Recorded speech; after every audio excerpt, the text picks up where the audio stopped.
أما بعد فأعوذ بالله من الشيطان الرجيم. بسم الله الرحمن الرحيم. اهدنا الصراط المستقيم صراط الذين أنعمت عليهم غير المغضوب عليهم ولا الضالين. آمين آمين بجاه سيد المرسلين. اللهم نور قلوبنا بالقرآن وزين أخلاقنا بالقرآن. اللهم نجنا من النار بالقرآن المجيد. آمين آمين بجاه طه وياسين. مولاي صل وسلم دائما أبدا على حبيبك خير الخلق كلهم محمد سيد الكونين والثقلين والفريقين من أرب ومن أجم. مولاي صل وسلم دائما أبدا على حبيبك خير الخلق كلهم. محترم اور معزز سامعین کرام، رب تعالیٰ کا فضل اور احسان عظیم اور کریمہ ہے کہ آپ اپنے رب کے کلام کو سننے کے لیے، سمجھنے کے لیے یہاں پر حاضر ہوئے۔ رب تعالی ہمارے شوق کو استقامت کے ساتھ جاری و ساری فرمائے۔ عزیز دوستو اور بزرگوں، بحمد اللہ تعالی آج ہم سورہ یونس کا 10واں رکوع شروع کریں گے اور پارہ نمبر 11 ہے۔ بسم اللہ الرحمن الرحیم۔ وَلَقَدْ بَوَّأْنَا بَنِي إِسْرَائِيلَ مُبَوَّأَ صِدْقٍ، اور بے شک ہم نے بنی اسرائیل کو عزت کی جگہ عطا فرمائی۔ مبوّأ صدق، اس کا لغوی معنی عزت کی جگہ، لیکن مفسرین فرماتے ہیں کہ مبوّأ صدق سے مراد اس مقام پر بیت المقدس یا پھر شام اور مصر کی سلطنت ہے، اس کی ملکیت ہے کہ رب ذوالجلال نے بنی اسرائیل کو شام اور مصر کی ملکیت عطا فرمائی۔ وہاں پر انہیں سکونت پذیر کیا، بڑے عالیشان سرسبز و شاداب زمین انہیں رہنے کے لیے عطا فرمائی،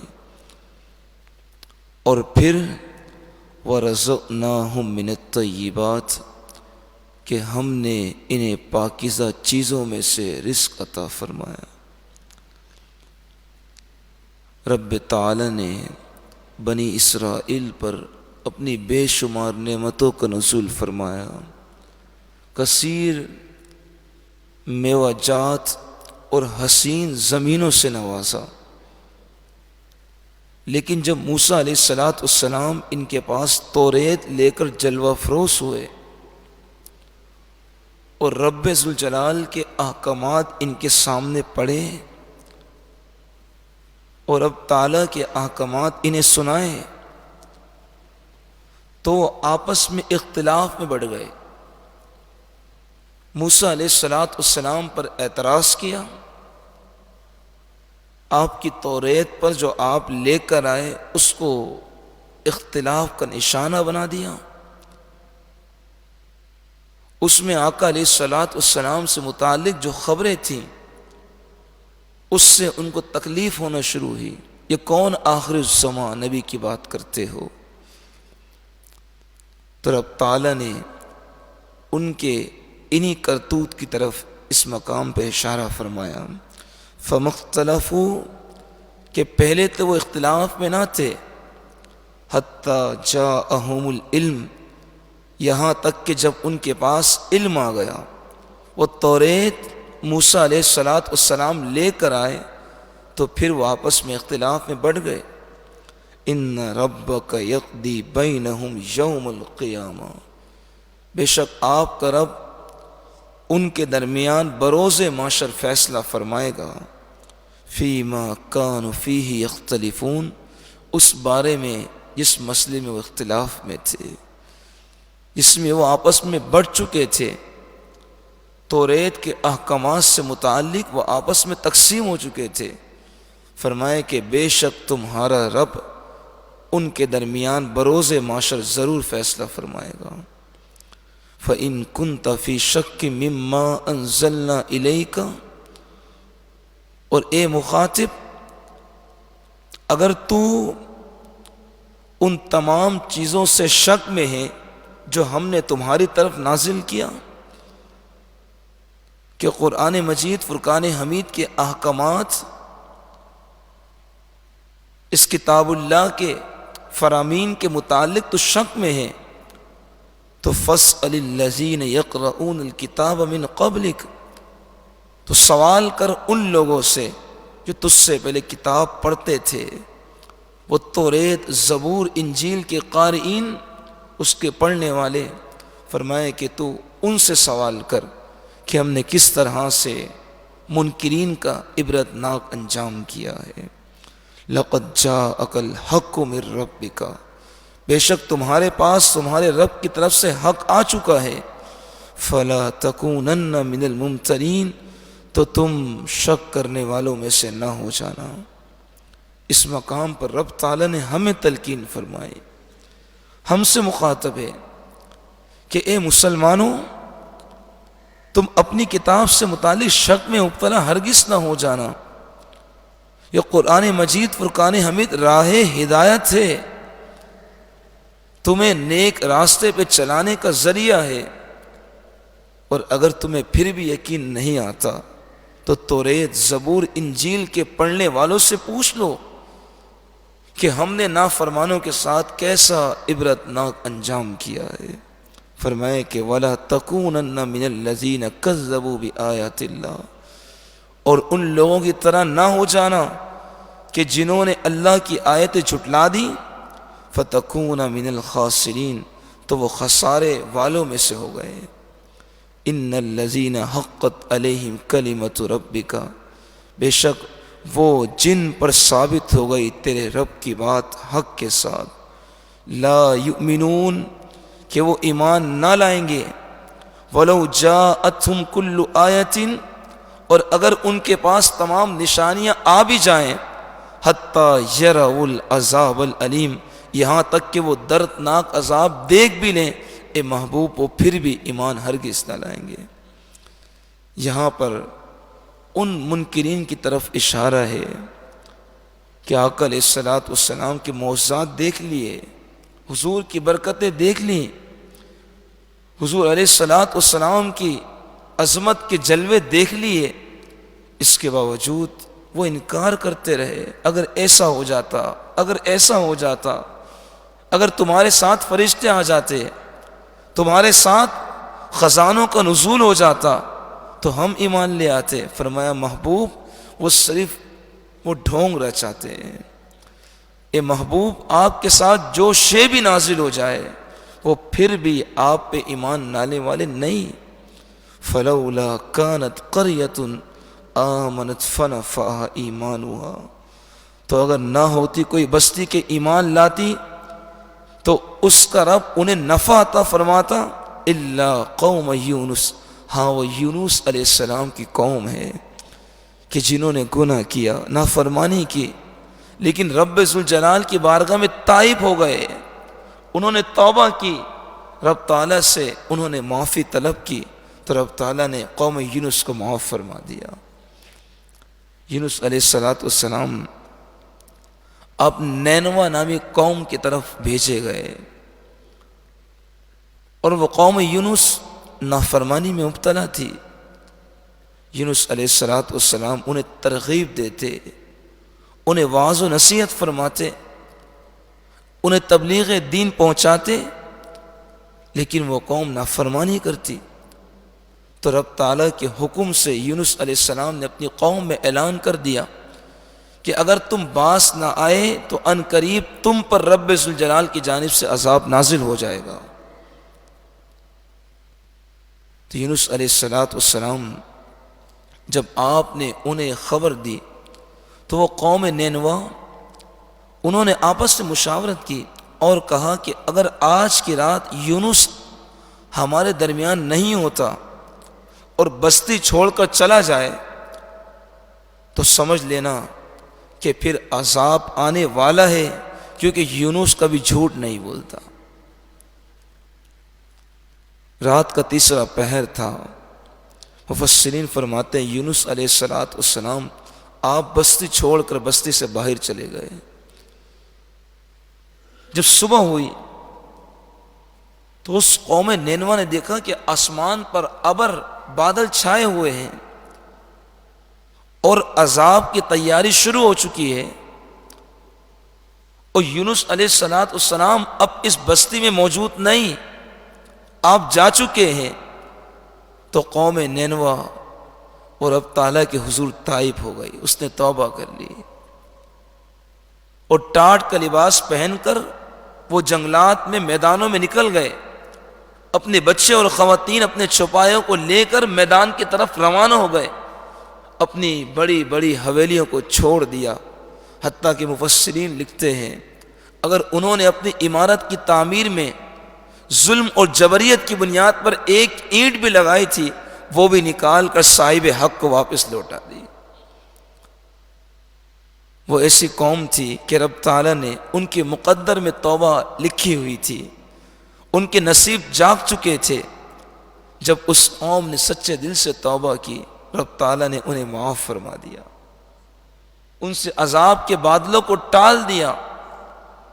تو فرمایا کہ فلولا کانت قریۃ آمنت فنفعها ایمانها، تو اگر نہ ہوتی کوئی بستی کے ایمان لاتی تو نفع دیتا۔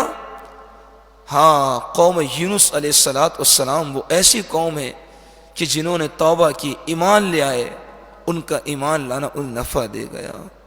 تو اسی نے کیا خوب کہا کہ ہمیں اپنے وقت اجل سے پہلے اپنے رب کے سامنے توبہ کرنی چاہیے، اس سے قبل کہ ہماری روح بسط انصری سے باہر آئے اور ہم سوچیں کاش کہ ہمیں ایک لمحہ مل جائے، ہمیں تھوڑی سی مہلت مل جائے، ہم کسی کا حق اسے ادا کر دیں، ہم کسی پر ظلم و جبریت کرنے کے بعد اس سے معافی کے طلبگار ہو جائیں۔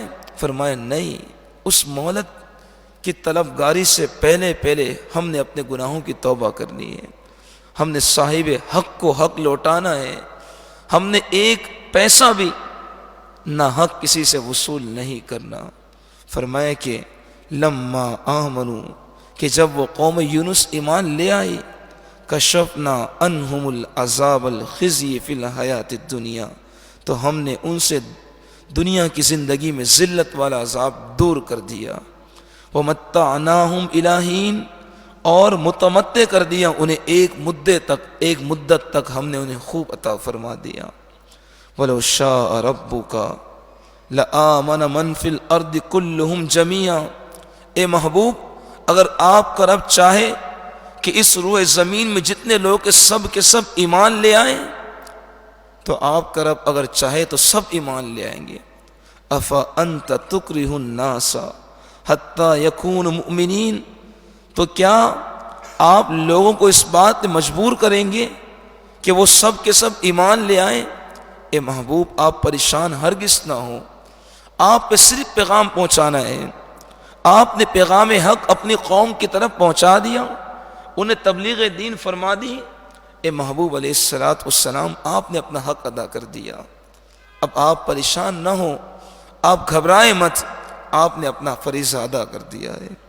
وَمَا كَانَ لِنَفْسٍ أَن تُؤْمِنَ إِلَّا بِإِذْنِ اللَّهِ، کسی جان کے لیے ہرگز یہ نہیں کہ وہ ایمان لے آئے، ہاں رب تعالیٰ کے اذن سے ہے، رب تعالیٰ کے حکم سے ہے۔ رب تعالیٰ جس کے نصیب و مقدر میں ایمان لکھ دے وہ ایمان لائے گا، اور جس کے نصیب و مقدر میں شقاوت قلبی ہے وہ ہرگز ایمان نہیں لا سکتا۔ وَيَجْعَلُ الرِّجْسَ عَلَى الَّذِينَ لَا يَعْقِلُونَ، کہ وہ رب تعالیٰ نے ان لوگوں پر جو سمجھتے نہیں ان پر کفر کو، عذاب کو ڈال دیا ہے۔ قل، اے محبوب فرما دیجئے، قل انظروا ماذا فی السماوات والارض، کہ جو کچھ آسمان و زمینوں میں ہے اس کو دیکھو، اس پہ مشاہدہ کرو، اس پہ غور و خوض کرو۔ وما تغنی الآیات والنذر، کہ کون سی ایسی نشانی ہے، کون سے ایسی ڈرانے والی بات ہے کہ وہ تمہیں اس بات سے بے نیاز کرتی ہے کہ ان قوم لا یؤمنون، کہ وہ قوم ایمان نہ لائے۔ فرمائے کہ تم غور تو کرو کہ اس روئے زمین پر اگر تم چاند کو دیکھتے ہو، اگر سورج کو دیکھتے ہو، اگر ستاروں کو دیکھتے ہو، ہر چیز رب تعالیٰ کے وجود پہ دلالت کرتی ہے۔ تم انسانوں کو دیکھتے ہو کہ رب نے کتنا حسین یہ وجود پیدا کیا، دو آنکھیں بنائیں، ناک کے دو سراغ بنائے، سننے کے لیے دو کان عطا فرما دیے، بولنے کے لیے زبان عطا فرما دی، چلنے کے لیے دو پاؤں عطا کر دیے۔ یہ ہر چیز تو رب تعالیٰ کی موجودگی پہ دلالت کرتی ہے۔ اگر انسان ایک عمارت کو دیکھے کہ کتنی خوبصورت عمارت ہے، کتنا حسین وہ محل ہے، اور بنایا کس نے؟ ایک انسان نے، کسی فرشتے نے نہیں، کسی روحانی مخلوق نے نہیں، بلکہ ایک انسان، ایک بلڈر نے اس عمارت کو تعمیر کیا، تو کیا یہ رب تعالیٰ کی وجود کی نشانی نہیں؟ تو رب تعالیٰ فرماتے ہیں وہ کون سی چیز ہے کہ جو تمہیں اس بات سے مستغنی کرتی ہے کہ تم مجھ پہ ایمان نہ لاؤ؟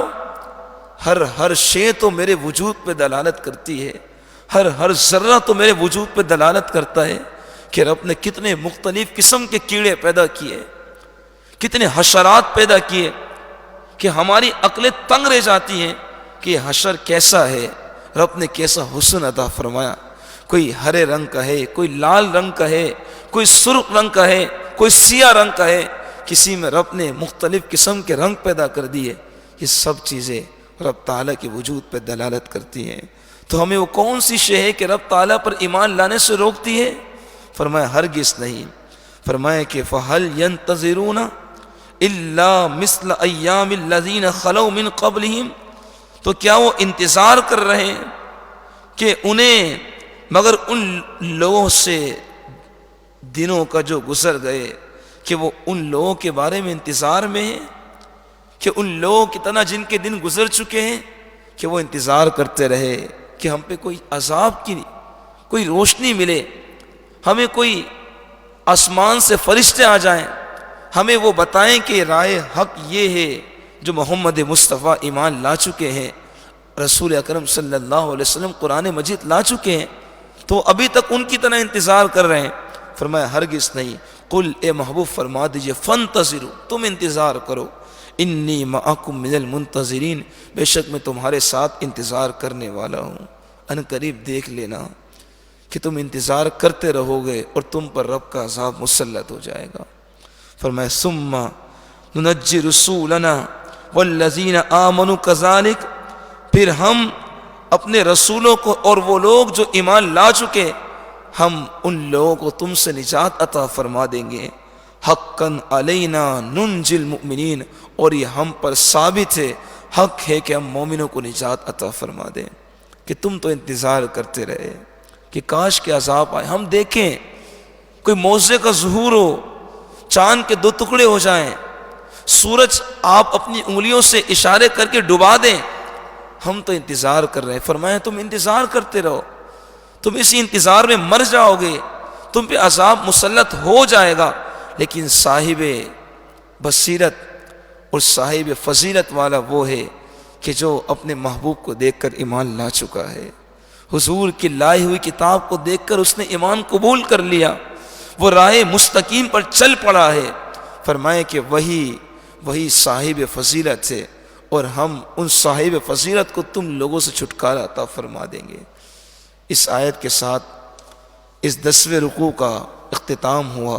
رب تعالی ہم نے جو اس رکوع میں اہل ایمان کی فضیلت سماعت کی اور اہل کفر کا انجام سماعت کی، رب تعالی ہمیں اس پر عمل کی توفیق عطا فرمائے، اور جو اہل نینوا نے اپنے وقت اجل سے پہلے توبہ کی، رب تعالی نے اس کی توبہ قبول فرمائی۔ رب تعالی ہمیں بھی یہ موقع عطا فرمائے، آمین۔ ساتھ ہی درود شریف کا نذرانہ پڑھ لیجیے۔ اللہم صلی علی سیدنا و مولانا محمد وبارک وسلم وصلی علیہ۔ اللہم صلی علی سیدنا و مولانا محمد وبارک وسلم وصلی علیہ۔ اللہم صلی علی سیدنا و مولانا محمد وبارک وسلم۔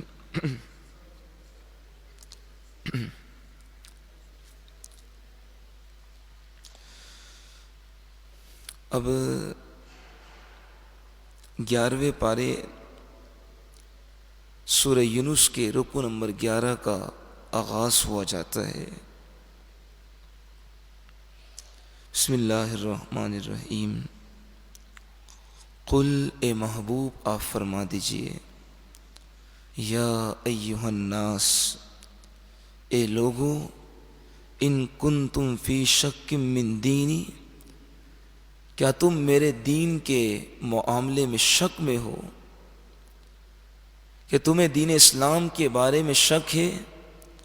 فلا اعبد الذین تعبدون من دون اللہ، تو تم جنہیں رب کے سوا پوچھتے ہو، ان کی عبادت کرتے ہو، میں انہیں پوچھنے والا ہرگز نہیں۔ ولیکن اعبد اللہ الذی یتوفاکم، لیکن ہاں میں تو اس رب کی عبادت کرتا ہوں جو تمہیں موت عطا فرمائے گا۔ وَأُمِرْتُ أَنْ أَكُونَ مِنَ الْمُؤْمِنِينَ، اور مجھے حکم دیا گیا کہ میں مومنوں کی فہرست میں شامل ہو جاؤں۔ آقا علیہ الصلوۃ والسلام نے اس آیت میں ہمیں بڑا خوبصورت پیغام عطا فرمایا کہ ہم یہ دیکھتے ہیں کہ فلاں کیا کر رہا ہے، فلاں کون سے راستے پر ہے، فلاں کون سے دین پر ہے، فلاں کس کی پیروی کرتا ہے۔ ہم دوسروں کو دیکھ کر چلتے ہیں، اور بالآخر ایک وقت وہ آتا ہے کہ اگر وہ پیروی کرنے والا دوسرے شخص کی مسلمان ہے اور ہمارا قریبی رشتہ دار ہے، تو ہم اس کے راستے پر چلنا شروع ہو جاتے ہیں۔ فرمایا کہ ہم نے وہ راستہ چننا ہے، اختیار کرنا ہے جو راہ صراط مستقیم ہے۔ ہم نے کسی اور کو دیکھ کر نہیں چلنا، بلکہ ہمارے آئیڈیل، ہمارے نمونہ، ہمارے لیے اسوہ حسنہ ہمارے آقا علیہ الصلوۃ والسلام کے ساتھ ہے۔ آقا علیہ الصلوۃ والسلام نے ہمیں سبق عطا فرمایا، فرمایا کہ جو راستہ جو میں نے عطا کر دیا ہے، آپ نے اسی راستے کی پیروی کرنی ہے، وہی راہ نجات ہے، کسی اور کو دیکھ کر ہرگز نہیں چلنا۔ فرمایا کہ وَأُمِرْتُ أَنْ أَكُونَ مِنَ الْمُؤْمِنِينَ، کہ مجھے حکم ہوا ہے کہ میں مومنوں کے ساتھ ہو جاؤں۔ وَأَنْ أَقِمْ وَجْهَكَ لِلدِّينِ حَنِيفًا، اور یہ کہ دین کے لیے میں خالصتاً اپنے چہرے کو قائم رکھوں۔ وَلَا تَكُونَنَّ مِنَ الْمُشْرِكِينَ، اور تم مشرکین کے ساتھ نہ ہو جانا۔ وَلَا تَدْعُ مِن دُونِ اللَّهِ مَا لَا يَنْفَعُكَ وَلَا يَضُرُّكَ، اور رب کے سوا انہیں نہ پکارو جو نہ تو تمہیں نفع دیں اور نہ ہی تمہیں نقصان پہنچا سکیں۔ فَإِن فَعَلْتَ، اگر تم نے ایسا کیا، فَإِنَّكَ إِذًا مِنَ الظَّالِمِينَ، تو بے شک تم اس وقت ظالموں میں سے ہو جاؤ گے۔ یہ اشارہ ہے ان مشرکین کی طرف جو رب تعالیٰ کے سوا بتوں کی پوجا کرتے تھے، کبھی بچڑے کی پوجا کرتے، کبھی کسی مورتی کی پوجا کرتے، کبھی وہ سورج کو طلوع ہوتا ہوا دیکھتے سورج کی پوجا کرتے، کبھی چاند کو چمکتا ہوا دیکھتے چاند کی پوجا کرتے، کبھی وہ رات کی تنہائی میں ستاروں کو چمکتا ہوا روشن دیکھتے تو کہتے ہمارا خدا یہ ہے۔ فرمایا کہ مشرکین کے ساتھ ہرگز نہ ہونا، وہ تمہیں نہ تو کوئی نفع دیں گے نہ کوئی نقصان دیں گے۔ فرمایا کہ اگر تم نے ایسا کیا، ان مشرکین کی اتباع کی، ان کے پیچھے چلتے رہے، فرمایا کہ بے شک تم اس وقت ظالمین میں سے ہو جاؤ گے۔ وَإِن يَمْسَسْكَ اللَّهُ بِضُرٍّ فَلَا كَاشِفَ لَهُ إِلَّا هُوَ، اور اگر رب تعالی کسی تکلیف کے ساتھ تمہیں مس کر دے تو رب کے سوا کوئی بھی اس تکلیف کو دور کرنے والا نہیں۔ وَإِن يُرِدْكَ بِخَيْرٍ فَلَا رَادَّ لِفَضْلِهِ، اور اگر وہ تمہارے ساتھ بھلائی چاہے، تمہیں بھلائی عطا فرما دے، تو کوئی بھی اس بھلائی کو رب کے سوا دور کرنے والا ہرگز نہیں۔ رب تعالیٰ نے ہمیں کتنی خوبصورت نصیحت عطا فرمائی، فرمائے کہ اچھائی کا مالک بھی رب ذوالجلال ہے۔ تمہیں کوئی تکلیف پہنچتی ہے، وہ رب تعالیٰ کی طرف سے تمہارے لیے آزمائش ہوتی ہے، اور رب کے سوا نہ تو کسی بھلائی کو کوئی پہنچانے والا ہے اور نہ ہی کوئی تکلیف کو دور کرنے والا ہے۔ ہر شے کا مالک رب ذوالجلال ہے۔ یصیب بہ من یشاء من عبادی، جسے چاہتا ہے اپنے بندوں میں سے وہ اس میں مبتلا فرما دیتا ہے۔ وہو الغفور الرحیم، وہی گناہوں کو بخشنے والا، رحم فرمانے والا ہے۔ قل، اے محبوب فرما دیجئے، یا ایھا الناس، اے لوگو، قد جاءکم الحق من ربکم، کہ بے شک تمہارے پاس تمہارے رب کی طرف سے حق آ چکا ہے۔ فمن اہتدی فانما یہتدی لنفسہ، جس نے راہ ہدایت کو چن لیا تو اس نے اپنے بھلے کے لیے اپنے لیے راہ ہدایت کو پسند کیا۔ ومن ضل، اور جو گمراہ ہو گیا، جو راہ مستقیم سے بہک گیا، فانما یضل علیہا، تو اس نے اپنے اوپر گمراہی کو مسلط کر دیا۔ وما انا علیکم بوکیل، اور میں تم پر تمہارا وکیل نہیں۔ فرمائے کہ ایسا ہرگز نہیں کہ اگر تم نے گمراہی کے راستے کو چن لیا اور تم شیطان کی پرستش کرتے رہے، اس کی روش پر چلتے رہے، اور تم سمجھو میں تمہارا وکیل بن جاؤں گا۔ آقا علیہ الصلوۃ والسلام نے فرمایا نہیں، میں تمہارا اس مسئلے میں وکیل نہیں۔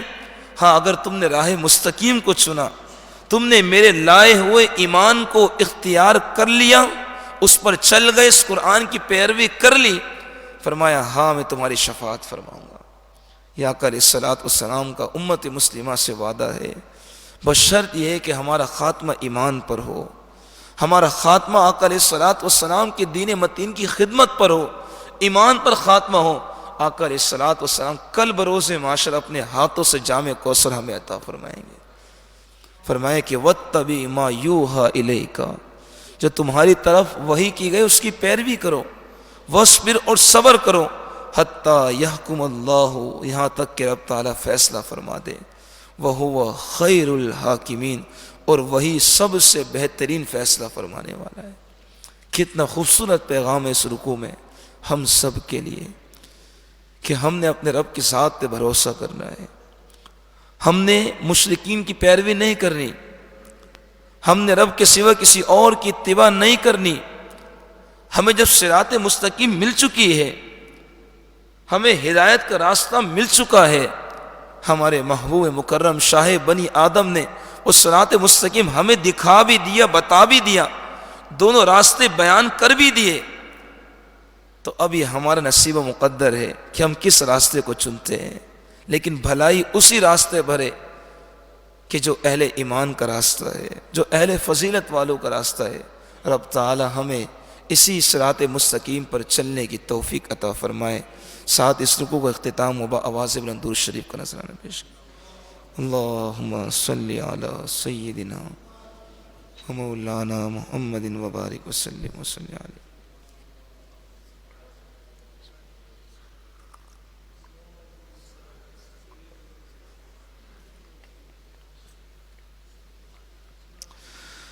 اللہم صلی علی سیدنا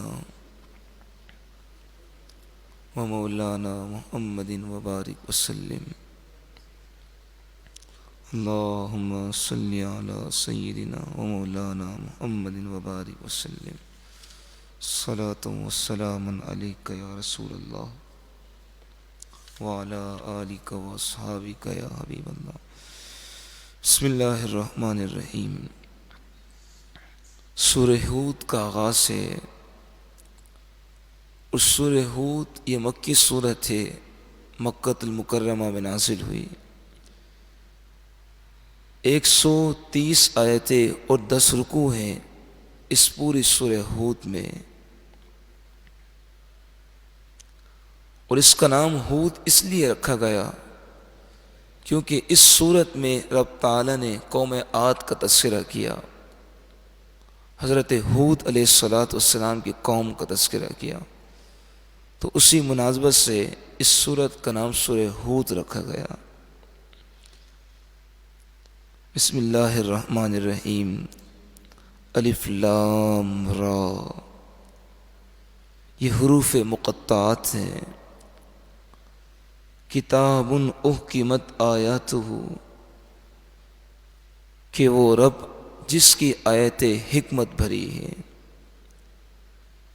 کہ ایسی حکمت بھری آیتیں ہیں کہ جناب حضرت عبداللہ ابن عباس فرماتے ہیں کہ قرآن مجید فرقان حمید ایسا حکمت والا کلام ہے کہ سابقہ کتابوں کو، ان کے احکامات کو اس قرآن نے منسوخ کر دیا ہے، یہ ان کا ناسخ ہے، لیکن یہ کتاب ایسی ہے قیامت تک کوئی اس کو منسوخ کرنے والا نہیں۔ فرمایا یہ ایسا حکمت بھرا کلام ہے، اور یہ ہماری خوش نصیبی ہے کہ رب تعالیٰ نے ایک کلام اس امت مصطفیٰ کو عطا فرما دیا۔ فرمایا کہ کتاب احکمت آیاتہ، جس کی آیتیں حکمت بھری ہیں، ثم فصلت من لدن حکیم خبیر، پھر حکمت بھرے خبردار کی طرف سے اس کی تفصیل بیان کر دی گئی۔ کہ تفصیل یہ بیان کی گئی کہ اس قرآن مجید فرقان حمید میں رب تعالیٰ نے ہر طرح کے احکامات نازل فرما دیے، ہر شے کا واضح بیان فرما دیا۔ کبھی رب تعالیٰ ہمیں توحید کی تبلیغ فرماتا ہے، کبھی ہمیں جنت اور دوزخ کے حوالے سے خبردار کرتا ہے، کبھی اہل شرک کا انجام بیان فرماتا ہے، تو کبھی اہل ایمان کے لیے جنت کے میوے عطا فرماتا ہے۔ فرمایا کہ رب تعالیٰ نے اس کی تفصیل بیان فرما دی کہ جو حکمت والا ہے، خبردار ہے، اس کی طرف سے ان آیات کی تفصیل بیان کر دی گئی۔ اللہ تعبدوا الا اللہ، کہ تم رب کے سوا کسی اور کی عبادت نہ کرو۔ اننی لکم منہ نذیر و بشیر، بے شک میں تمہارے لیے رب تعالیٰ کی طرف سے ڈر سنانے والا اور خوشخبریاں دینے والا ہوں۔ وَأَنِ اسْتَغْفِرُوا رَبَّكُمْ، کہ تم اپنے رب سے بخشش کا سوال کرو۔ ثُمَّ تُوبُوا إِلَيْهِ، پھر اس کی طرف تم توبہ کرو۔ یُمَتِّعُكُم مَتَاعًا حَسَنًا إِلَىٰ أَجَلٍ مُّسَمًّى، کہ وہ تمہیں ایک وقت مقررہ تک متاع حسنہ عطا فرمائے گا، متاع حسنہ سے مالا مال فرما دے گا، متمتع فرما دے گا۔ اس مقام پر مفسرین فرماتے ہیں کہ رب تعالیٰ نے اہل سعادت کے لیے، کہ جنہوں نے بخشش طلب کی اور اپنے گناہ سے تائب ہو گئے، فرمائے کہ اس کا اجر یہ ہے کہ رب تعالیٰ دنیا میں اسے بیش بہا خزانے عطا فرمائے گا، رب تعالیٰ اس کے رزق میں وسعت پیدا فرمائے گا، اس کے دسترخوان کو کشادہ کر دیا جائے گا۔ فرمائے کہ یہ وہ لوگ ہیں کہ جنہوں نے اپنے گناہوں سے توبہ کی، جو اپنے رب کے حضور استغفار کرتے ہیں، کثرت سے استغفار کی تسبیحات پڑھتے ہیں، اپنے رب کو راضی کرتے ہیں۔ فرمائے کہ استغفار کی سب سے بڑی برکت یہ ہے کہ رب تعالیٰ تمہیں دنیا و آخرت میں بیش با خزانے عطا فرمائے گا، اپنی نعمتوں سے مالا مال فرما دے گا۔ فرمائے کہ وَيُؤْتِ كُلَّ ذِي فَضْلٍ فَضْلًا، اور ہر صاحب فضل کو اس میں مزید فضیلت عطا فرما دے گا۔ فرمائے کہ جو لوگ نیک راستے پر کوشش کرتے ہیں، بڑھ چڑھ کے حصہ لیتے ہیں، بڑھ چڑھ کے وہ بیش بہا کوششیں کرتے ہیں، فرمائے کہ وہ صاحب فضیلت ہیں، رب تعالیٰ ان کے شوق میں اضافہ فرما دے گا، ان کو دگنا چگنا کر کے ان کے نیک اعمال کا بدلہ عطا فرمائے گا۔ فرمائے کہ وَيُؤْتِ كُلَّ ذِي فَضْلٍ فَضْلًا، کہ وہ ہر صاحب فضل کو مزید فضیلت عطا فرما دے گا۔ اس مقام پہ ہمارے لیے نصیحت ہے کہ اگر ہم نماز پڑھتے ہیں، اپنے رب سے گریہ وزاری کرتے ہیں، ہم تہجد گزار ہیں، ہم نوافل کی پابندی کرتے ہیں، ہم شریعت مطہرہ پر عمل کرتے ہیں، اپنے محبوب مکرم کے فرامین پر عمل کرتے ہیں، تو رب تعالی ہمیں اس میں مزید اضافہ فرما دے گا، ہمارے شوق اور ذوق میں مزید بڑھوتری ہو جائے گی، اس میں زیادتی ہو جائے گی، ہمیں فضیلت مل جائے گی۔ تو رب تعالیٰ سے دعا ہے کہ رب تعالیٰ ہمیں صاحب فضیلت بنا دے، رب تعالیٰ ہمیں اپنے نیک راستے پر چلنے کی توفیق عطا فرمائے، رب تعالیٰ ہمیں کثرت سے نمازوں کی پابندی عطا فرمائے، رب تعالیٰ ہمیں کثرت سے شریعت کی پیروکاری عطا فرمائے۔ فرمائے کہ تم اگر استغفار کرو گے تو رب تعالیٰ تمہیں اس کے بدلے میں دنیا کی نعمتیں عطا فرمائے گا، لیکن اگر تم اس میں زیادتی کرو گے تو رب تعالیٰ تمہیں مزید اضافہ عطا فرما دے گا، کہ ہر نیکی کا بدلہ نیکی ہے، ہر زیادتی کا بدلہ زیادتی ہے۔ فرمائے کہ وَإِن تَوَلَّوْا، اگر تم پھر گئے، تم نے منہ موڑ دیا کہ رب نے تمہیں دنیا میں مزید تمہارے دسترخوان نے وسعتیں پیدا کر دی، تمہارے رزق میں وسعتیں پیدا ہو گئی، اب حال یہ کہ تم نے شکر گزاری نہ کی بلکہ منہ موڑ دیا، اپنے رب سے پھر گئے، نافرمانی کی۔ ہمارے معاشرے میں کثرت سے ہم نے دیکھا ہے کہ جب کسی کے پاس دولت آ جاتی ہے، خزانے آ جاتے ہیں، اس کا بینک بیلنس بن جاتا ہے، اس کی گاڑیاں کھڑی ہو جاتی ہیں، اس کے بنگلے تعمیر ہو جاتے ہیں، تو پھر آخر وقت یہ آتا ہے کہ وہ اپنے رب کی نافرمانی شروع کر دیتا ہے، وہ سود کی طرف جاتا ہے، اس کی خواہشات مزید بڑھ جاتی ہیں، اس کی نفسانی خواہشات میں اضافہ ہو جاتا ہے۔ فرمائے کہ وَإِن تَوَلَّوْا، تم نے توبہ کی، رب نے تمہیں دیا، تمہارے رزق میں برکتیں عطا فرمائیں، لیکن اگر تم نے پھر ناشکری کی اور منہ موڑ دیا، فرمائے کہ فَإِنِّي أَخَافُ عَلَيْكُمْ عَذَابَ يَوْمٍ كَبِيرٍ، تو بے شک میں تم پر بڑے دن کے عذاب سے خوف کھاتا ہوں، کہ وہ بڑے دن کا، قیامت کا عذاب میں تمہارے معاملے میں اس بڑے دن کے عذاب سے ڈرتا ہوں۔ إِلَى اللَّهِ مَرْجِعُكُمْ، تمہیں اپنے رب کی طرف ہی لوٹنا ہے، وَهُوَ عَلَى كُلِّ شَيْءٍ قَدِيرٌ، اور وہ ہر چیز پر، ہر چاہت پہ قادر ہے۔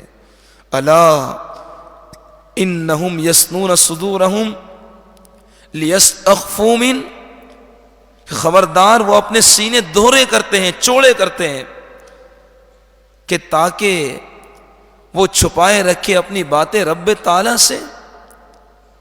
مفسرین فرماتے ہیں اخنس بن شریک یہ ایک منافق انسان تھا، یہ آقا علیہ السلام کی بارگاہ میں حاضر ہوتا اور آقا علیہ السلام کی بارگاہ بڑائیاں بیان کرتا، اور بظاہر حضور سے کہتا کہ میں آپ سے محبت کرتا ہوں، اور بڑی چپ زبانی اس کے پاس تھی، اور بڑی چپلی چپلی باتیں کر کے ہر ایک کو اس کے شیشے میں اتار دیا کرتا تھا۔ آقا علیہ السلام کی بارگاہ میں حاضر ہوا، عرض کی اے حضور آپ تو نبی مکرم ہیں، رب نے آپ کو بڑا مقام عطا فرما دیا، لیکن دل میں آقا علیہ السلام سے دشمنی تھی، دل میں انات تھا، دل میں آقا علیہ السلام کے مسئلے میں نفاق تھا۔ فرمایا کہ وہ اپنے سینوں کو دورے کرتے ہیں، چھپاتے ہیں اپنے آپ کو کہ ہم تو یوں ہیں، ہم تو فلاں ہیں۔ فرمایا کہ رب تعالیٰ سے تم ہرگز نہیں چھپا سکتے، کہ لِيَسْتَخْفُوا مِنْهُ، کہ تم سمجھتے ہو کہ تم نے اپنے آپ کو رب سے مخفی کر دیا، اپنے دل کے احوال کو دل میں رکھ کے اپنے آپ کو چھپا لیا۔ فرمایا کہ أَلَا حِينَ يَسْتَغْشُونَ ثِيَابَهُمْ، وہ اپنے کپڑوں کے ذریعے سے اپنے افعال کو ڈھانپ لیتے ہیں، چھپا لیتے ہیں۔ يَعْلَمُ مَا يُسِرُّونَ وَمَا يُعْلِنُونَ، جو وہ ظاہر کرتے ہیں، جو وہ چھپاتے ہیں، رب تعالیٰ ان سب چیزوں کو جانتا ہے۔ يَعْلَمُ مَا يُسِرُّونَ، جو وہ چھپاتے ہیں، جو اپنے راز میں رکھتے ہیں، اپنے سینوں میں محفوظ رکھتے ہیں، رب تعالیٰ انہیں بھی جانتا ہے، اور جس کو وہ اعلان کرتے ہیں رب تعالیٰ انہیں بھی جانتا ہے۔ إِنَّهُ عَلِيمٌ بِذَاتِ الصُّدُورِ، بے شک وہ دلوں کے معاملات کو خوب سے خوب تر جاننے والا ہے۔ وَمَا مِن دَابَّةٍ فِي الْأَرْضِ الا علی اللہ رزقها، زمین پر جتنے بھی چوپائے ہیں، جتنے بھی چرند و پرندے، حشرات ہیں، انسان ہیں، جنات ہیں، ہر ایک کا رزق رب تعالیٰ کے ذمے ہے، ذمے کرم پر ہے۔ ہر ایک کا رب تعالیٰ نے رزق متعین کر دیا ہے کہ کیسا وہ رب تعالیٰ ہے، کیسا رب ذوالجلال ہے، اس کی قدرتیں ہم غور کریں، کیسی قدرتیں ہیں کہ ایک کیڑا جو پہاڑ کی گہرائیوں میں مسکن پذیر ہو، وہاں بھی اس سے رزق پہنچاتا ہے۔ کہ موسیٰ علیہ السلام کی قوم کا ایک واقعہ ہے، آپ فرماتے ہیں کہ ایک صاحب نے بنی اسرائیل میں ایک پتھر کی چٹان کو توڑنا شروع کیا، اپنے اوزار سے جب پتھر کی چٹان پہ اس نے اوزار مارنا شروع کیے تو مارتا چلا گیا اور گڑھے کرتا چلا گیا۔ کہنے لگا کہ جب چٹان کی تہ میں پہنچا تو ایک میں نے کیڑا دیکھا کہ اس کے منہ میں رب ذوالجلال نے ایک رزق کا ذرہ پیدا کیا ہوا تھا۔ کہ وہ رب کیسا قادر مطلق ہے کہ جو چٹان کی گہرائیوں میں ایک ذرہ برابر کیڑے کو بھی رزق پہنچاتا ہے، اور ہماری سوچ سے بالا تر ہے کہ ایک پرندہ اپنے گھونسلے سے صبح کی روشنی کے وقت نکلتا ہے تو کبھی جب شام کے وقت اپنے گھونسلے میں لوٹتا ہے تو کبھی خالی پیٹ نہیں لوٹتا، کبھی اپنے مخلوق کو رب تعالیٰ بھوکا نہیں سلاتا، وہ کہیں سے رزق کے اسباب مہیا فرما دیتا ہے۔ کہ رب تعالیٰ کیسا قادر مطلق ہے جس نے ہمارا رزق کا ذمہ لے لیا۔ اور یہ بات بھی مسلمہ ہے کہ جتنا ہمارے نصیب میں لکھ دیا گیا کہ ہم نے اتنا کھانا ہے، ہمارے بطن میں اتنا اترنا ہے، ہم نے اتنا ہی لے کر جانا ہے۔ آج ہم نے اپنے معاشرے میں دیکھا ایک بزرگ بابا کہ ساری زندگی ایک بڑا سا پلازہ تعمیر کرتے رہے، بڑا حسین پلازہ تعمیر کیا، بڑے عالی شان اس میں فانوس لگائے، اس میں سنگ مرمر ٹائلس لگائے، بڑے عالی شان کچن بنائے، اپنے گھر کے دروازے بڑے مہنگے تعمیر کیے، خوبصورت بڑا سا ڈائننگ ہال بنایا، خوبصورت بڑا سا ٹی وی لاؤنج بنایا، ہر چیز بنا دی، ہر شے کی نعمتیں وہاں پر تعمیر کر دی۔ لیکن جب آخری وقت ہوتا ہے تو بابا جی ایک چھوٹے سے کمرے میں ایک چارپائی پر اپنی زندگی کے آخری لمحات گزار رہے ہوتے۔ اپنے ساتھ کیا لے کر گئے کہ وہ ساری حویلیاں اپنی قبر میں ساتھ لے گئے؟ کہ ساری زندگی جس کے لیے دوسروں کا حق ہم دباتے رہے، دوسروں کی نافرمانی کرتے رہے، کبھی کسی کو ناراض کر دیا، کبھی کسی کا حق دبا دیا۔ یہ ہمارے معاشرے کا بہت بڑا المیہ ہے کہ ہر بڑی عمارت کی تعمیر کے پیچھے ایک بزرگ کا ہاتھ ہوتا ہے، اور آخری وقت وہ بزرگ اس عمارت کے چھوٹے سے کمرے میں ایک چارپائی پر مسکن پذیر ہوتا ہے، اور ساری دنیا عیش کر رہی ہوتی ہے۔ اپنے ساتھ کیا لے گئے؟ کیا لے گئے اپنے ساتھ؟ صرف وہی نا جو کھایا اور جو پہن لیا اس کو پرانا کر دیا۔ تو یہ آیت ہمارے لیے بہترین نصیحت ہے۔ فرمایا کہ جب رزق کا ذمہ رب تعالیٰ نے لے لیا تو ہم رزق کے حصول کے لیے کیوں کسی کا حق دبائیں، ہم کسی کی نافرمانی کریں، ہم کسی پہ ظلم و بربریت کریں؟ فرمایا نہیں، رزق کا ذمہ رب تعالیٰ نے لے لیا ہے۔ فرمایا کہ اسی پر ہر چوپائے کا، ہر شجر و حجر کا رزق کا ذمہ ہے۔ فرمایا کہ وَيَعْلَمُ مُسْتَقَرَّهَا وَمُسْتَوْدَعَهَا، رب تعالیٰ تمہارے قرار پانے کی جگہ کو بھی جانتا ہے، اور جہاں تم نے مر کر دفن ہونا ہے اس مقام کو بھی جانتا ہے۔ کل فی کتاب مبین، ہر چیز روشن کتاب میں موجود ہے۔ وَهُوَ الَّذِي خَلَقَ السَّمَاوَاتِ وَالْأَرْضَ فِي سِتَّةِ أَيَّامٍ، اور وہ ذات جس نے آسمانوں اور زمینوں کو 6 دنوں میں پیدا کیا۔ کہ انسان تو غور تو کر، کتنی بڑی کائنات ہے۔ کبھی کوئی دعویٰ کرتا ہے کہ میں نے زمین کا سرا دیکھ لیا ہوں؟ کیا کوئی اس بات کا دعویٰ کرتا ہے کہ میں نے آسمان کا سرا دیکھ لیا، میں نے 7 زمینوں کو عبور کر لیا، 7 آسمان کو عبور کر لیا؟ کیا کوئی عام انسان اس بات کا دعویٰ کر سکتا ہے؟ ہرگز نہیں۔ کیسی وسیع زمین بنائی، کیسا وسیع آسمان بنایا، کہ 7 زمینیں 7 آسمان اس نے 6 دنوں میں تعمیر کر دیے. وہ کیسی قدرت کا حامل رب تعالی ہے کہ جس نے 6 دنوں میں ان سارے زمین و آسمان کو تعمیر کر دیا. اس نے مخلوق کو پیدا کر دیا. فرمائے کہ وَكَانَ عَرْشُهُ عَلَى الْمَاءِ، اور اس وقت جب آسمان و زمین نہ تھے اس وقت رب ذوالجلال کا عرش پانی پر تھا، نہ تو زمین تھا نہ آسمان تھا. لِيَبْلُوَكُمْ أَيُّكُمْ أَحْسَنُ عَمَلًا. فرمائے کہ یہ سب باتیں اس لیے ہے کہ اس نے زمین و آسمان کو تعمیر کیا اور ساری نعمتیں اس نے نازل فرما دی. فرمائے کہ محض اس لیے ہے تاکہ وہ تمہیں آزمائے کہ تم میں سے کون بہترین عمل کرتا ہے، کہ وہ دیکھے کہ ہم میں سے کون بہترین عمل کرتا ہے، کون راہ مستقیم پر ہے. کہ رب تعالیٰ کی اتنی قدرت کے جلوے دیکھنے کے باوجود اگر پھر بھی ہم بد عملی میں ملوث رہے، ہم بد عمل کرتے رہے، فرمائے کہ پھر تو سوائے رسوائی کے اور کچھ نہیں. فرمائے کہ لِيَبْلُوَكُمْ أَيُّكُمْ أَحْسَنُ عَمَلًا، تاکہ وہ تمہیں آزمائے کہ تم میں سے کون سب سے بہترین عمل کرتا ہے. وَلَئِن قُلْتَ، اور اے محبوب اگر آپ ان سے کہیں کہ ان کافروں سے کہ اِنَّكُمْ مَبْعُوثُونَ مِن بَعْدِ الْمَوْتِ، کہ تمہیں مرنے کے بعد دوبارہ اٹھایا جائے گا. لَيَقُولَنَّ الَّذِينَ كَفَرُوا إِنْ هَذَا إِلَّا سِحْرٌ مُبِينٌ، تو ضرور کافر کہیں گے اے محمد صلی اللہ علیہ وسلم یہ تو صرف جادو ہے، یہ کھلا جادو ہے. کہ بھلا کوئی مرنے کے بعد بھی زندہ ہو سکتا ہے؟ کہ وہ کیسے نادان تھے کہ جو رب جس شے کا وجود نہیں اس کو پیدا کرنے پر قادر ہے، تو کیا زندہ کرنے کے بعد دوبارہ مارنے پر قادر نہیں، اور مارنے کے بعد دوبارہ زندہ کرنے پر قادر نہیں؟ فرمائے کہ تم نادان لوگ ہو.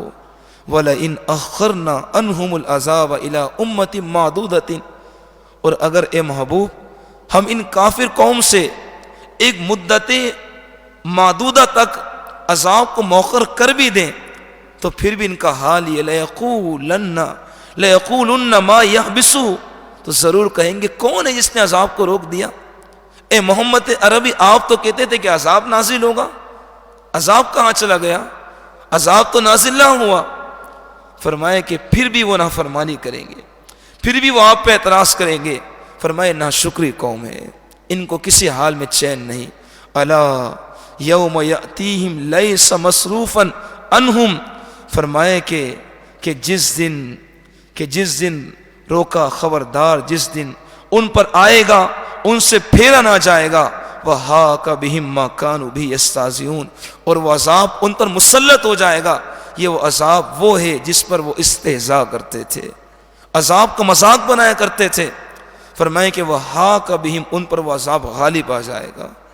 فرمائے ان قریب وہ دیکھیں گے، وہ دنیا میں تو استہزاء کرتے تھے، مذاق بناتے تھے کہ کہاں ہے وہ عذاب جس کا آپ دعویٰ کرتے تھے. فرمایا جب محشر کا دن آئے گا تو انہیں عذاب دکھایا جائے گا کہ محشر کا دن اتنا سخت دن ہے کہ ایک روز آقا علیہ الصلوۃ والسلام آپ زمین پر صحابہ علیہ رضوان کی جھرمٹ میں جلوہ افروز تھے.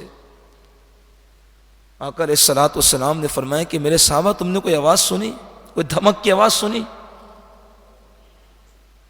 صحابہ نے عرض کی حضور اللہ اس کا رسول خوب جانتے ہیں، ہمیں کیا پتا، آپ ہم سے خوب جانتے ہیں. یہ صحابہ کا انداز تھا، یہ ادب انداز ہے.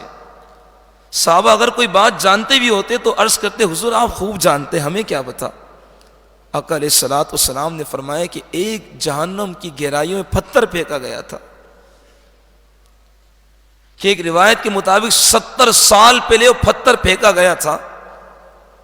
فرمایا کہ وہ پتھر اب 70 سال گزر جانے کے بعد آج وہ جہنم کی تہ تک پہنچا ہے. فرمائے کہ وہ اس دھمک کی آواز سے جو پتھر زمین پر جہنم کی تہ تک پہنچا ہے. یہ ایک جہنم کی گہرائی کا چھوٹا سا واقعہ ہے. انسان سوچے ذرا، جو نافرمانی کرتے رہے، رب کا انکار کرتے رہے، اپنے رب کو نہ مانتے رہے، تو ان پر کیسا عذاب مسلط ہوگا. کہ جس جہنم کی گہرائی اتنی ہولناک ہے، اس کی آنکھ کیسی ہولناک ہوگی. کہ جو لوگ نافرمانی کرتے ہیں انہیں پینے کے لیے ایسا پانی پیش کیا جائے گا، اس کی تپش اور گرماہٹ ایسی ہوگی. مفسرین فرماتے ہیں فرماتے جب وہ پیاس کی تپش کی بنیاد پر اور جو سینے میں پیاس کی ایک طلب ہوگی اس کی بنیاد پر جب وہ پانی کا پیالہ اپنے منہ سے قریب کریں گے تو منہ کی کھال جھڑ کے اس پانی کے پیالے میں گر جائے گی. یہ ایک چھوٹا سا عذاب ہے یوم محشر کا. فرمائے کہ وہ مذاق بناتے ہیں, استہزاء کرتے ہیں کہ کہاں ہے وہ عذاب. وَحَاقَ بِهِمْ وہ انہیں گھیر لے گا, ان پر چھا جائے گا. مَا كَانُوا بِهِ يَسْتَهْزِئُونَ جس کے بارے میں وہ استہزاء کرتے تھے. دعا ہے رب تعالیٰ سے کہ رب ذوالجلال ہمیں جہنم کے ہولناک عذاب سے محفوظ فرمائے, ہمیں منکرین سے محفوظ فرمائے. رب تعالیٰ ہمیں صاحب فضل بنا دے. ساتھ اس رکوع کا اختتام و آواز بلند درود شریف کا نذرانہ پیش. اللہم صلی علی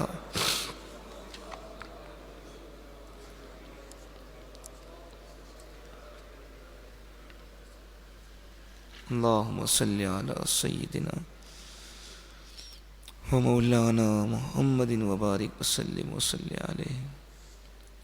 اللہم صلی علی سیدنا و مولانا محمد وبارک وسلم.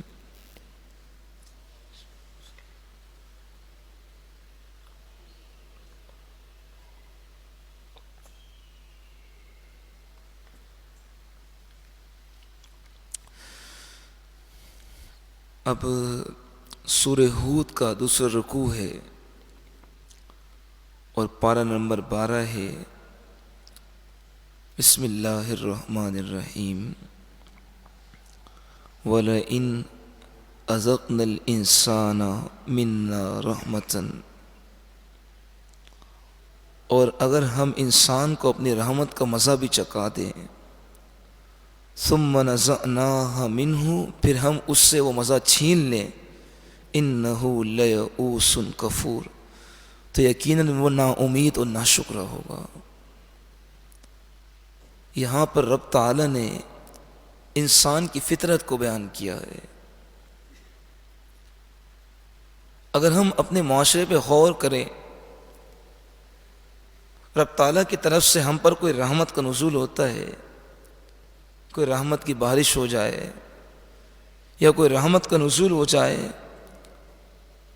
تو ہم بڑا چرچا کرتے ہیں کہ دیکھو میں نے ایسا کیا مجھ پر ایسا ہو گیا, میں نے ایسا کیا مجھ پر ایسا ہو گیا. ہم سمجھتے ہیں گویا کہ ہمارے کرتوت کا نتیجہ ہے, ہماری وجہ سے. ہم نے فلاں کو صدقہ دیا, دیکھو میرا بنگلہ بن گیا. ہم نے فلاں کی خدمت کی, فلاں کی شادی کروا دی, دیکھو میرا کاروبار کتنا بہترین چلنے لگا, یہ میری وجہ سے ہے. فرمایا کہ جب ہم اس سے وہ سلب کر لیتے ہیں تو مایوس ہو جاتا ہے, ناشکری میں مبتلا ہو جاتا ہے کہ میں نے تو ایسا ایسا کیا تھا, میں نے تو نیک راستے پر اتنا خوب صرف کیا تھا, یہ میرے ساتھ ایسا کیوں ہو گیا.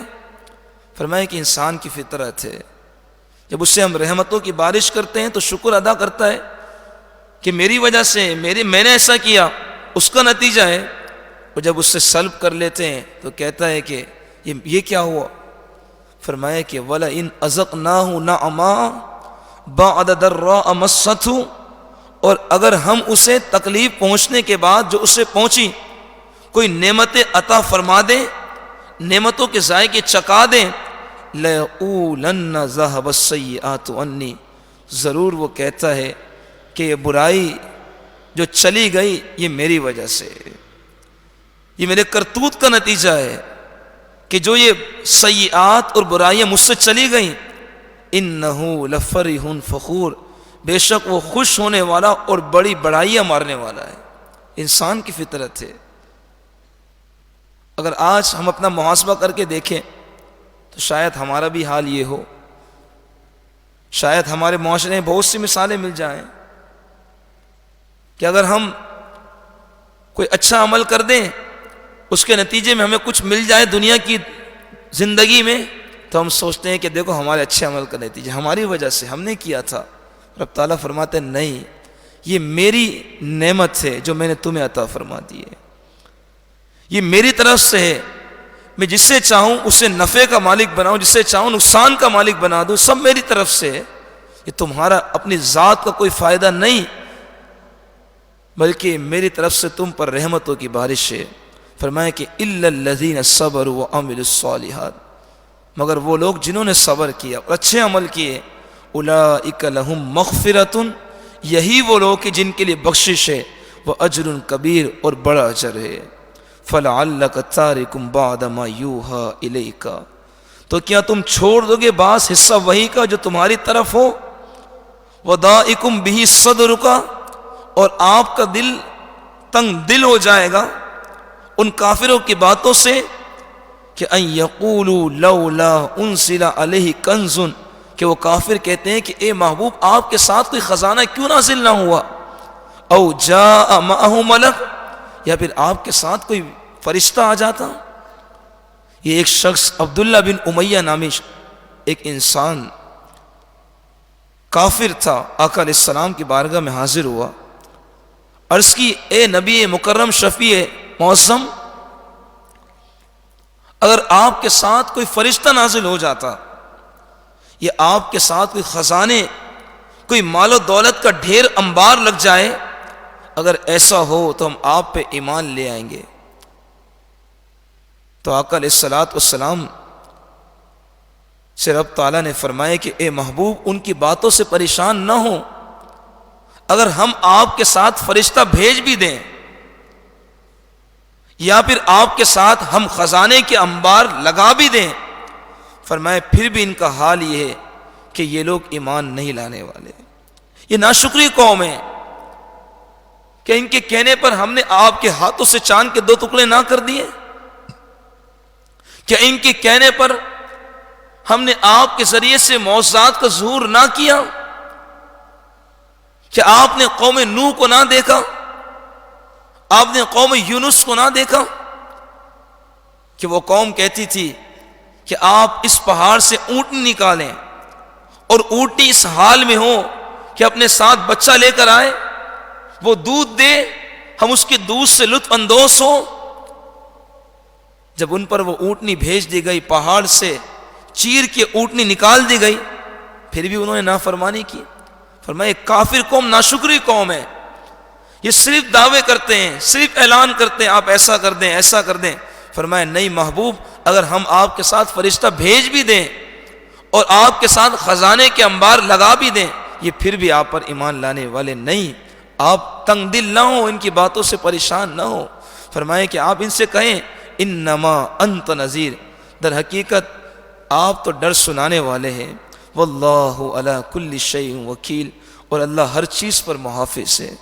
رب تعالیٰ آپ پر محافظ ہے، یہ کافر آپ کو ذرہ برابر بھی نقصان نہیں پہنچا سکتے۔ کہ ہم نے ان واقعات کو نہ سنا کہ آقا علیہ السلام نے جو ہجرت فرمائی مدینہ کی جانب، وہ کافر کس طرح سے مکر کر رہے تھے، وہ سازشیں گھڑ رہے تھے۔ آقا علیہ السلام نے ہاتھ میں کنکر لیے، وہ ریت لی ان کی طرف پھینک دی، ان کی آنکھوں پہ ایسے پردے پڑ گئے کہ آقا علیہ السلام ان کے سامنے سے گزر بھی گئے، انہیں احساس بھی نہ ہو۔ فرمائے کہ محبوب ان کی باتوں سے تنگ دل نہ ہو، پریشان نہ ہو۔ فرمائے کہ ہم تو آپ کے محافظ ہیں۔ ام یقولون افترا، کیا وہ کہتے ہیں کہ آپ نے اس قرآن کو خود گھڑ لیا ہے، کہ وہ آپ پہ یہ بہتان بناتے ہیں، یہ قرآن مجید فرقان حمید اے محبوب مکرم آپ نے خود بنا لیا، اپنے ہاتھ سے تحریر کر دیا، یہ احکامات اب خود سے بیان کرتے ہیں۔ فرمائے کہ قل، اے محبوب ان سے کہہ دو، فَأْتُوا بِعَشْرِ سُوَرٍ مِثْلِهِ، اس قرآن کی مثال صرف 10 صورتیں پیش کر کے دکھا دو۔ 114 صورتیں، 30 پاروں پر مشتمل یہ قرآن مجید فرقان حمید، اور وہ آقا علیہ السلام پر بہتان باندھتے تھے کہ آپ نے خود گھڑ لیا۔ رب تعالیٰ نے فرمایا کہ تم جو باتیں کرتے ہو کہ قرآن گھڑنے کی چیز ہے، یہ کوئی عام کتاب ہے، یہ تو ہم نے اس کو نازل کیا ہے۔ اگر تم گھڑنے کی باتیں کرتے ہو تو جاؤ جس کو جمع کرنا چاہو، صرف اس قرآن کی مثل 10 صورتیں بنا کر دکھا دو، ہم مان جائیں کہ قرآن کسی انسان کا بنایا ہوا ہے۔ رب تعالیٰ نے ان کو چیلنج فرما دیا، فرمایا کہ قل فأتوا بعشر سور مثلہ مفتریات، کہ تم گھڑی ہوئی اس قرآن کی مثل 10 صورتیں پیش کر کے دکھا دو۔ وادعوا من استطعتم من دون اللہ ان کنتم صادقین، اگر تم اپنے وعدے میں سچے ہو، اپنے اس بہتان میں سچے ہو، تو جاؤ رب کے سوا جس کو جمع کرنا چاہو، چاہے جنات کو جمع کر لو، چاہے ماہرین عربی دان کو جمع کر لو، اس قرآن کی مثل 10 صورتیں بنا کر دکھا دو، ہم مان جائیں کہ تم اپنے دعوے میں سچے ہو۔ اس قرآن کی مثل ایک صورت بھی نہ لا سکے۔ جب آقا علیہ الصلوۃ والسلام پر سورہ کوثر نازل ہوئی، انا اعطیناک الکوثر، پہلے یہ عرب دان، ان کو اپنی عربی فصاحت و بلاغت پر اتنا غرور اور تکبر تھا کہ ہر ہفتے میں یہ لوگ جمع ہوتے اور اشعار تحریر کر کے، جن کے اشعار سب سے بہترین اور فصاحت و بلاغت کی روشنی میں سب سے بہترین ہوتے، اسے بیت اللہ کی دیوار پر نصب کر دیا جاتا تھا، اور دور دراز سے قافلے آتے، اس کے اشعار کو اور شاعر کے نام کو دیکھ کر حیران ہوتے تھے کہ کتنا خوبصورت فصیح و بلیغ کلام تحریر کیا ہے۔ آقا علیہ الصلوۃ والسلام سے صحابہ نے اصرار کیا، حضور یہ سورہ کوثر نازل ہوئی، آپ ہمیں حکم ارشاد فرمائیں ہم اس سورہ کوثر کو بیت اللہ شریف کی دیوار پہ نصب کر دیں۔ ایسا فصیح و بلیغ کلام، فرمائے کہ سورہ کوثر جب بیت اللہ شریف کی دیوار پہ نصب کی گئی، فرمائے کہ 7 روز بیت گئے اور پھر اس کے بعد کئی مہینے بیت گئے، کوئی بھی اس سورہ کوثر کے مقابلے میں کلام پیش نہ کر سکا۔ یہ قرآن کا اعجاز ہے، یہ قرآن کی فصاحت و بلاغت ہے۔ وہ تو محض حضور پہ بہتان باندھتے تھے کہ آپ نے گھڑ لیا ہے، فرمائے کہ اگر تم اپنے دعوے میں سچے ہو، جاؤ اس قرآن کی مثل 10 صورتیں بنا کر تو دکھاؤ، تمہیں مانے۔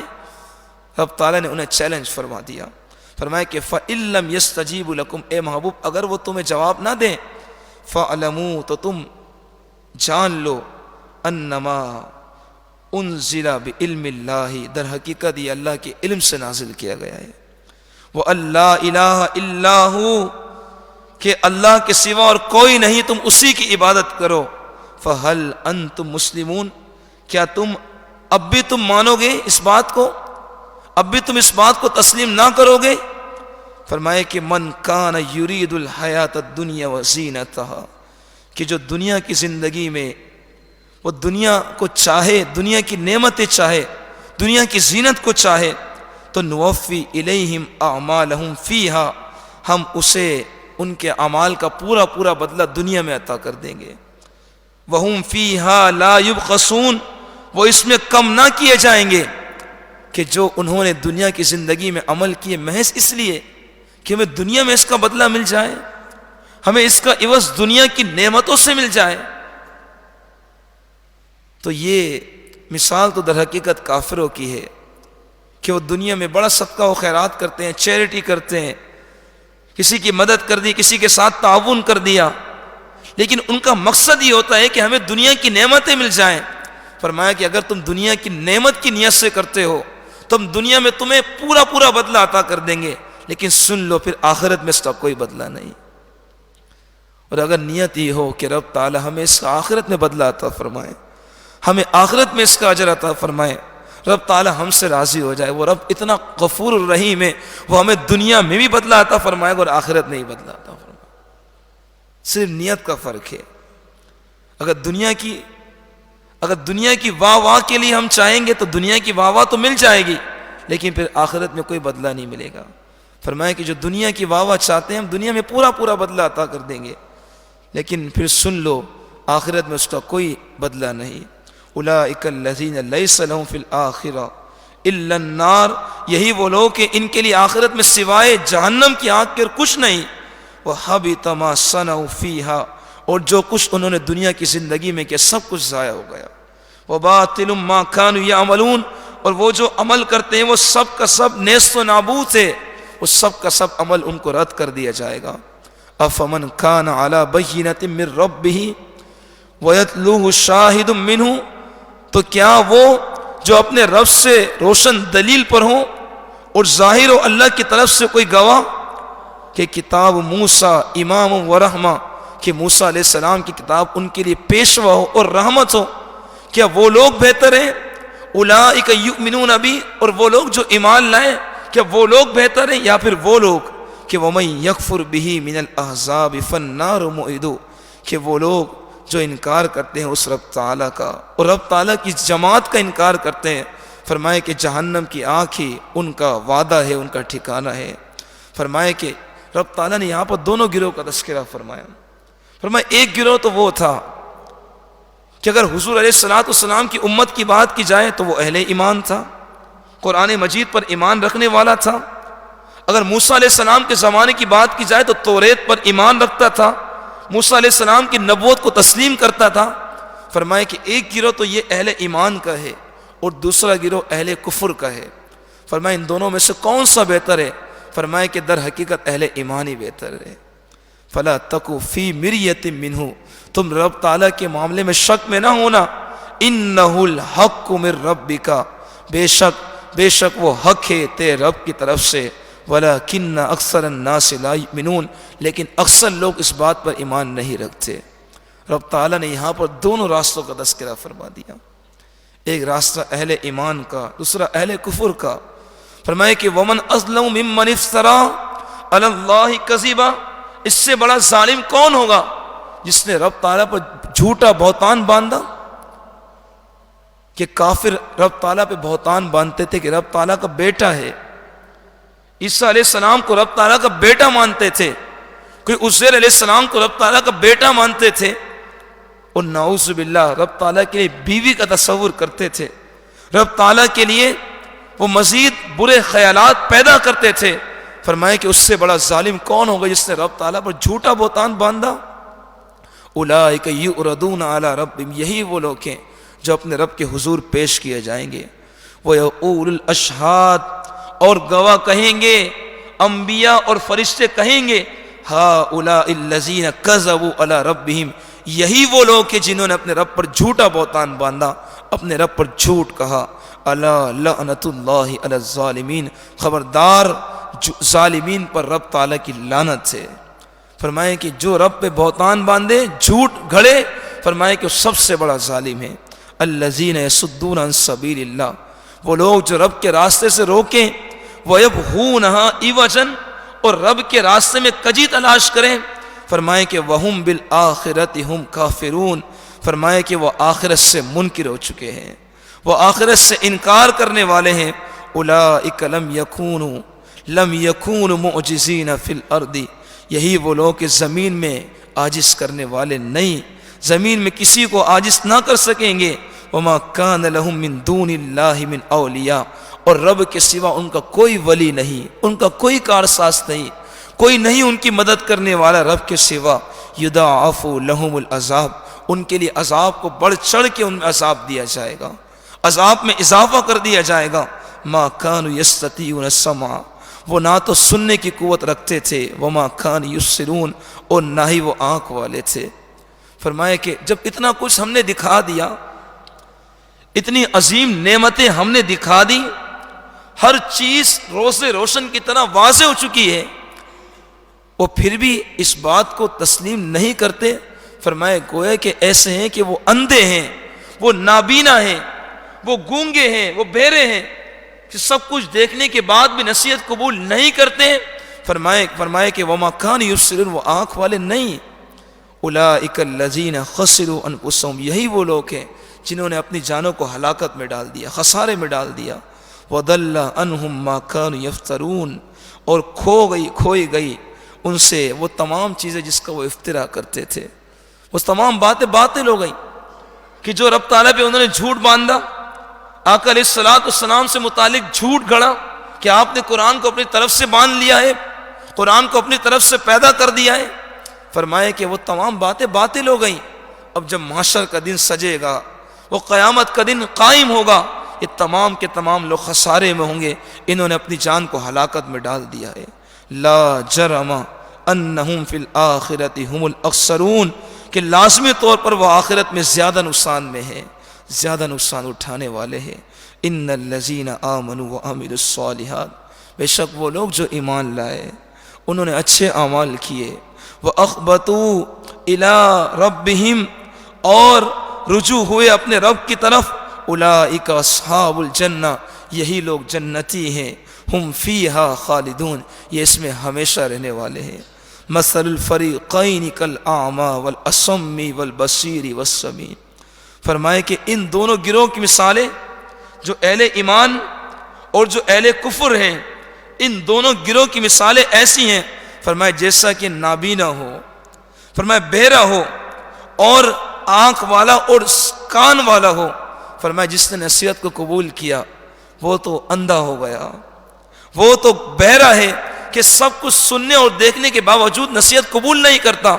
فرمایا گویا کہ ایسا ہے کہ نہ تو رب نے اسے آنکھ عطا فرمائی اور نہ ہی اس کے پاس کان ہے، لیکن جس نے نصیحت کو قبول کیا، فرمایا والبصیر، وہ آنکھ والا ہے، وہ سمیع، وہ کان والا ہے کہ اس نے سنا اور فوراً رب تعالیٰ پر ایمان لے آیا۔